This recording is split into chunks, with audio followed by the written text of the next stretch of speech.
inşallah çok hoş geldiniz. Hoş gelipsizler. Kimler konumdur. Men birinchiden men ушул Жаңы районунун тургуну болом. Экинчи элдик курултайдын делегатымын Алтынбек Матова Талайхан Чиракбековна.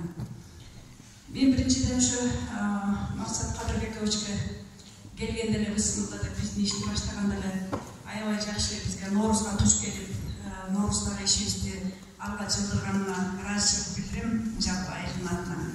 Ушул клубдун акыбалы аябай начар болушу, мына Байнерилдирде 2 жарым тазалатты, ушул жерде иш чараны аябай жакшы, чоң деңгээлде сырттан да чоң колдо артисттер келип колдоп беришти.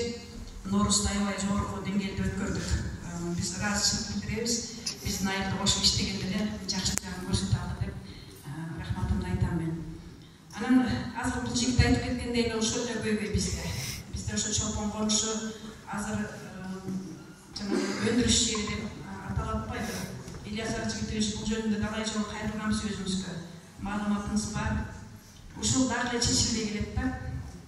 Мен бул боюнча курултайга дагы Садыр Нуркожоевичке, Кадыр Шаевичке кат таштап келгенмин. Ошол кат боюнча 26 март күнү обл. Администрацияда собрание болуп, ошол жактан бизге Абдуллаев Мухтар Юсупович жооп берди.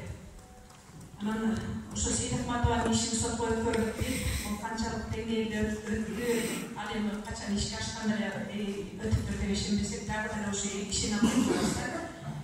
Анан ошо өзүбүз бир көзөмөлдү дагы бир карап берсеңиз, бул иш созулуп элек атат, 2 жылдан ашып баратат, элдин чыдамы кетти.